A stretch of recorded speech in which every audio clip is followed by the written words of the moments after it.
कुछ लोग बिना पढ़े ही पैसों के मामले में खेलते हैं और दूसरी तरफ कुछ ऐसे लोग भी होते हैं जो अच्छा खासा पढ़ लिख कर भी कमा नहीं पाते। आखिर ऐसा क्यों होता है? पढ़ेगा इंडिया तो बढ़ेगा इंडिया। पक्की बात है, आपने ये बात पहली बार नहीं सुनी होगी क्योंकि बहुत ही पॉपुलर फ्रेज है ये। पर दोस्तों, क्या आप इस चीज को एक्चुअल में मानते हो? मुझे कमेंट सेक्शन में जरूर बताना।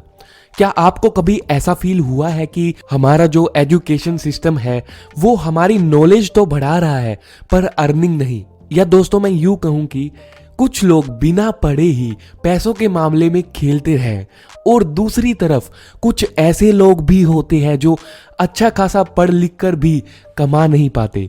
आखिर ऐसा क्यों होता है? धीरू भाई अंबानी का एग्जाम्पल लेते हैं क्योंकि अंबानी के परिवार की चर्चा किसके यहाँ नहीं होती।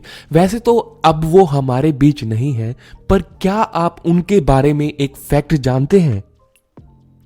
नहीं, ये वाला फैक्ट नहीं कि वो वर्ल्ड्स रिचेस्ट पर्संस में आते थे, बिलियनियर्स में उनका नाम आता था, बल्कि ये वाला फैक्ट कि ही वाज जस्ट 10th पास।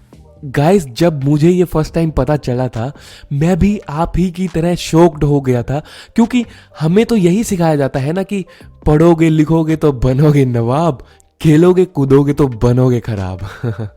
खैर, कुछ ऐसी ही थीम पर बेस्ड है हमारी आज की book rich Dad Poor dad. इस बुक की पॉपुलैरिटी कितनी ज्यादा है ये हम सब जानते ही हैं। अक्सर जब लोग मोटा पैसा कमाने की शुरुआत करने जाते हैं तो वो इसी बुक से अपना सफर स्टार्ट करते हैं। आप सोच रहे होंगे ऐसा क्यों? ऐसा इसलिए क्योंकि इस बुक में बताई जाने वाली 6 ऐसी मेन बातें हैं जो कि रिच बनने के लिए बहुत ही खास हैं। इस वीडियो में हम इस बुक को समराइज करने वाले हैं, आपको सिंपल वे में समझाने वाले हैं, जिसके अंदर मैं आपको सारी इंपॉर्टेंट चीज़ें बता दूंगा। बट फिर भी आप डिटेल में पढ़ना चाहते हैं तो बुक का लिंक आपको डिस्क्रिप्शन में मिल जाएगा।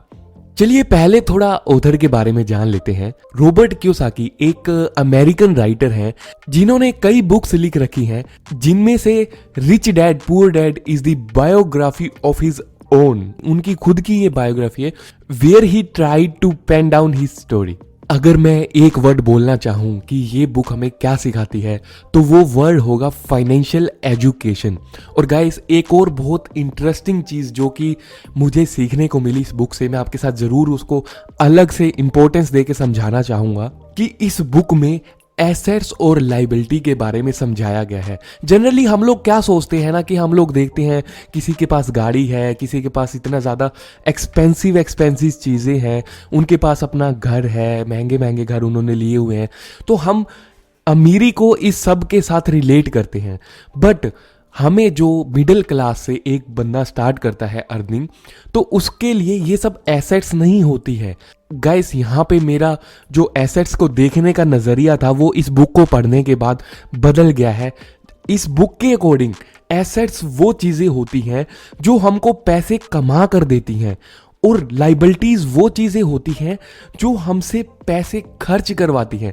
गाइस, कॉमर्स वाले बच्चों ने एसेट्स और लाइबिलिटी के बारे में सुना तो हुआ होता है, बट वो भी एक बुकिश लैंग्वेज में अलग ही मीनिंग होता है, उसमें अभी हम नहीं जाएंगे। बट एक फाइनेंशियल एजुकेशन के वर्ल्ड में एसेट्स और लाइबिलिटीज़ का क्या मतलब होता है वो मैंने आपको इस बुक के अकॉर्डिंग समझा दिया है। गाइस, जब भी हम कोई घर लेते हैं उसकी हमें EMI निकालनी पड़ती है, एक तरह से वो बर्डन हमारे लिए बन जाता है। और ऐसा कोई ज़रूरी भी नहीं होता है कि घर की वैल्यू बढ़ेगी एक टाइम के बाद। तो ये सब मिथ हैं। हमें प्रॉपर्टी टैक्स भी देना पड़ता है, तो ये बहुत बड़ा मिथ है कि हमने घर ले लिया तो वो एक अमीरी का साइन है, या फिर एक मिडिल क्लास से हम एक रिचनेस की तरफ, एक अमीरी की तरफ हम स्टेप ले रहे हैं। That's not right. या फिर हमने गाड़ी ले ली है तो हम कोई अमीर हो रहे हैं। देखो गाइस, गरीब लोग गाड़ी तब ले लेते हैं जब वो पैसा कमाते हैं, जॉब से पैसे उनके आने लगते हैं तो वो गाड़ी ले लेते हैं। बट अमीर लोग गाड़ी कब लेते हैं? अमीर लोग गाड़ी तब लेते हैं जब वो जॉब से जो पैसा आ रहा है उससे अपनी कोई एसेट बनाते हैं।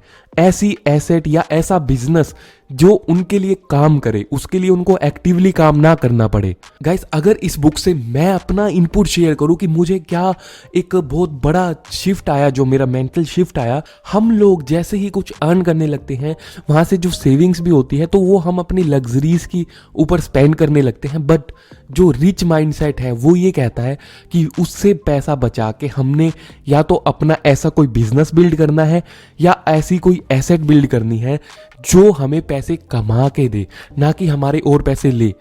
तो गाइज, मेरे लिए ये बहुत ज्यादा एक माइंड शिफ्ट चीज थी। तो आई होप कि मैं आपको ये समझा पाया हूँ इसकी इंपॉर्टेंस।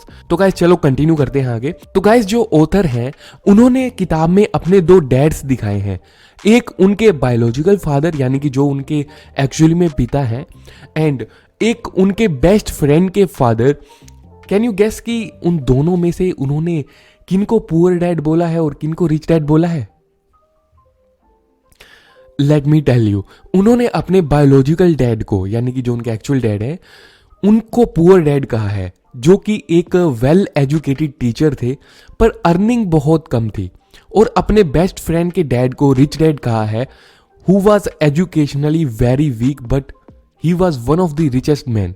तो जिन्हें वो रिच डैड करके बुलाते थे उनसे उन्होंने कुछ 6 ऐसे लेसन सीखे जो लाइफ टाइम काम आने वाले थे, और इन्हीं लेसन्स के ऊपर पूरी बुक बेस्ड है। इस बुक में हम उनके 6 लेसन्स के बारे में बात करेंगे इन डिटेल, जिससे आपको बिना बुक पढ़े भी फुल क्लैरिटी हो जाएगी, पूरी गाइडेंस मिल जाएगी। Lesson number 1, rich don't work for money, money work for them. दोस्तों, रैट रेस का नाम सुना है? रॉबर्ट के रिच डैड लोगों को रैट रेस में भागता हुआ मानते थे। इन सिंपल लैंग्वेज, भेड़ चाल, and in the language of Bollywood, 22 तक पढ़ाई, 25 पे नौकरी, 26 पे छोकरी, 30 पे बच्चे और 60 पे रिटायरमेंट। 22 तक पढ़ाई, 25 पे नौकरी, 26 पे छोकरी, 30 पे बच्चे, 60 पे रिटायरमेंट और फिर मौत का इंतजार। रिच डैड को ऐसी लाइफ वर्थ नहीं लगती थी। उनके अकॉर्डिंग ऐसी जिंदगी मेजोरिटी ऑफ पीपल जीते हैं जहां वो अपने लिए नहीं बल्कि दूसरों के लिए काम करते रह जाते हैं। ऑब्वियसली ही एग्रीज की कोई खुश नहीं होता ऐसी जिंदगी से, पर आम लोगों को ऐसा लगता है कि उनके पास अपनी हेक्टिक और इरिटेटिंग जॉब्स के अलावा पैसे कमाने का कोई और रास्ता है ही नहीं, तभी वो भेड़ चाल का हिस्सा बने रहना चाहते हैं। That is why the first thing जो कि वो हर किसी को एडवाइस करते हैं, टू ओवरकम फियर, और डर को खत्म करके रैट रेस से बाहर निकलने की कोशिश करे। मतलब कि काम ऐसे करना चाहिए जिससे पैसा ही पैसे को खींचे। चलिए गाइस, बढ़ते हैं दूसरे लेसन की ओर। Lesson number 2, keeping money is more important than making it. दोस्तों, पैसा कमाना मुश्किल है और पैसों को संभाल कर रखना उससे भी ज्यादा मुश्किल है। रातों रात कोई गरीब से अमीर नहीं बन सकता, पर इसका उल्टा जरूर हो सकता है। रिच डैड का यह मानना था कि the knowledge of financial education is a way too important. पैसा कमाकर उसे किधर यूज करना है, कहाँ इन्वेस्ट करना है और कब सेव करना है, ये सब बहुत इंपॉर्टेंट चीजें हैं जो नॉलेज और पेशेंस के साथ एक बंदे को धीरे धीरे आती हैं। एक इंटरेस्टिंग बात बताता हूं जो कि मैंने पहले भी डिस्कस किया है कि जहां पूरी दुनिया घर को एक एसेट बताती है, वहां रिच डैड घर को एक लायबिलिटी बताते हैं, क्योंकि अकॉर्डिंग टू हिम एसेट तो वो होती है जो आपके पैसों को समय के साथ साथ और भी बढ़ा दे। पर घर के केस में आपको ईएमआई चुकानी पड़ती है, विच मीन्स कि money is flowing from your account, आपके अकाउंट में से पैसा जा रहा है।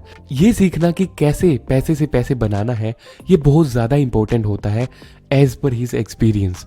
आगे चलते हैं लेसन नंबर 3 की ओर, get in your business along with your job. दोस्तों, एक बात बताओ, क्या कभी ऐसा हुआ है कि आपका इंटरेस्ट राइटिंग में, आर्ट में और ऐसी चीजों में बहुत हो, पर जब आपकी जॉब लग गई तो आपने अपने पैशन को टाइम ही नहीं दिया, आप उसके बाद दे ही नहीं पा रहे हो टाइम। अधिकतर लोग जॉब के चक्कर में अपने पैशन को कहीं पीछे छोड़ देते हैं। फिर बेशक उनकी जॉब से वो खुश हो या ना हो, पर खुद के लिए टाइम ही नहीं बचता। रिच डैड ने एक बहुत इंपॉर्टेंट लेसन दिया है कि जॉब के साथ भी an individual can start doing something of his own. एक आम आदमी अपनी जॉब के साथ ही पैसे कमाने के और तरीके ढूंढ सकते हैं जिससे उनकी एसेट तैयार हो जाए और आगे चल के उनको पैसा कमा कर दे, उनकी एसेट ही उन्हें पैसा कमा कर दे। जैसे बुक में काफ़ी तरीके डिस्कस किए गए हैं, लाइक रियल एस्टेट में पैसा लगाना, प्रॉपर्टी का टेक ओवर, बिजनेस शुरू करना etcetera. According to Rich Dad ये सब एक बंदा अपनी जॉब के साथ साथ भी कर सकता है। ही बिलीव्स कि कोई भी जॉब उन्हें इस एक्स्ट्रा सोर्स से या फिर इन एक्स्ट्रा सोर्सेज से अर्न करने से नहीं रोकती। तो दोस्तों चलिए अगले लेसन पे आते हैं। Lesson number 4, taxes are for only middle class and poors. हमने स्कूल कॉलेज लेवल पर टैक्स के बारे में पढ़ा है, तो I would not go into details कि ये क्या होते हैं एंड बाकी चीज़ों पर। इसकी जो हिस्ट्री है वो इस बुक में थोड़ी बताई गई है कि टैक्स बेसिकली ओरिजिनेट हुए थे to minimize the economic inequality. Starting में सिर्फ अमीरों को टैक्स पे करना होता था ताकि उनका अमाउंट, जो टैक्स वाला अमाउंट है, वो गरीबों में बांटा जा सके। बट जैसे जैसे टाइम बढ़ता गया गवर्नमेंट ने सभी लोगों से टैक्स कलेक्ट करना स्टार्ट कर दिया, क्योंकि गवर्नमेंट को टैक्स के फायदे पता चल गए थे, तो इसीलिए वो सभी लोगों पे एप्लीकेबल हो गया। बल्कि आज की डेट में हर आम इंसान ये फील करता है कि उसकी आधी इनकम तो टैक्स पे करने में निकल जाती है। और हाँ, गवर्नमेंट के अकाउंट में सबसे ज़्यादा टैक्स कलेक्शन का क्रेडिट मिडिल और अपर मिडिल क्लास को जाता है। However rich people do something opposite, they spend first and then pay the taxes. चलिए इसी के साथ आते हैं लेसन नंबर 5 पे। The rich people invent money. Rich dad के अकॉर्डिंग जो बिलियनियर्स होते हैं वो पैसा कमाते नहीं हैं, बल्कि उन पैसों को इन्वेंट करते हैं इनोवेटिव और क्रिएटिव आइडियाज लाकर। जैसा रिसेंटली एक शो भी स्टार्ट हुआ है सोनी टीवी पर, शार्क टैंक इंडिया, जिन लोगों ने भी देखा है कमेंट करके बताना, जिसमें लोग अपनी अपनी अनोखी इन्वेंशंस को लेकर आते हैं। जो भी लोग अपना आइडियाज लेकर आते हैं उन्होंने ड्रीम देखा होता है कि वो अपनी लाइफ में बहुत बड़ा कुछ करने वाले हैं। दोस्तों ये जितनी भी इन्वेंशंस हैं, जैसे आप आइडियाज वहाँ पे देखते होंगे, they can feed your future in a better way. आज हमारे हाथ में यूट्यूब है, इंस्टाग्राम है, फेसबुक है, ये सब भी किसी ना किसी की इन्वेंशन ही थी। और आज हम इन लोगों की जो कमाई है, जो इनकम है, उसका अंदाजा भी नहीं लगा सकते। कहते हैं ना कि हाथ के हुनर वाला कभी भूखा नहीं मरता। दोस्तों ऐसा क्यों कहा जाता है? क्योंकि हाथ का हुनर आपकी इन्वेंशन है और इन्वेंशन से हमेशा पैसा बनता है। This is what we talk about in financial education. Last but not the least, lesson number 6. Rich learns all the time and know how to sell their ideas. Rich dad आखिर में ये बताते हैं कि अमीर इंसान कभी भी सीखने से पीछे नहीं हटते हैं। जब वो हजारों में कमाते हैं तो वो लाखों में कैसे कमाएं ऐसा सोचने लग जाते हैं। जब वो लाखों में कमाते हैं तो वो करोड़ों में कैसे कमाएं ये सीखना स्टार्ट कर देते हैं। बट वो कभी भी सीखना बंद नहीं करते, क्योंकि टेक्नोलॉजी हर समय ग्रो करती है। जिन लोगों का बिजनेस माइंडसेट होता है वो बहुत अच्छी तरह से जानते हैं not just how to monetize their product but how to take it on a larger scale। ये नॉलेज बहुत से आम लोगों में नहीं होती, पर ये नॉलेज बहुत ज़रूरी है, क्योंकि अगर आप में टैलेंट है तो ये अच्छी बात है, पर अगर आपका टैलेंट सही जगह सही टाइम पर नहीं पहुंच पा रहा है, so this is something to worry about. In simple language, rich dad believes कि एक अमीर व्यक्ति जिंदगी भर चीजों को सीखते रहता है, अपनी गलतियों से सीखते हैं और क्रिएटिवली अपने प्रोडक्ट या इन्वेंशंस को आगे बेचने की ताकत भी रखते हैं। दोस्तों इसी तरह की एक और इम्पोर्टेंट बुक समरी को देखने के लिए स्क्रीन पे आ रही वीडियो पे क्लिक करें और मुझे कमेंट करके ज़रूर बताना कि ये वीडियो आपको कैसी लगी। तो आज की वीडियो में इतना ही था दोस्तों। अगर आप और भी बुक्स की समरी सुनना चाहते हैं तो ज़रूर बताइए और मैं इसी तरह से इंटरेस्टिंग वे में आपको समझाऊंगा। इसी के साथ मिलते हैं हम अपनी अगली वीडियो में जल्द ही। ऐसे ही नॉलेजेबल वीडियोस के लिए चैनल को सब्सक्राइब कर लीजिए और वीडियो को लाइक कर दीजिए।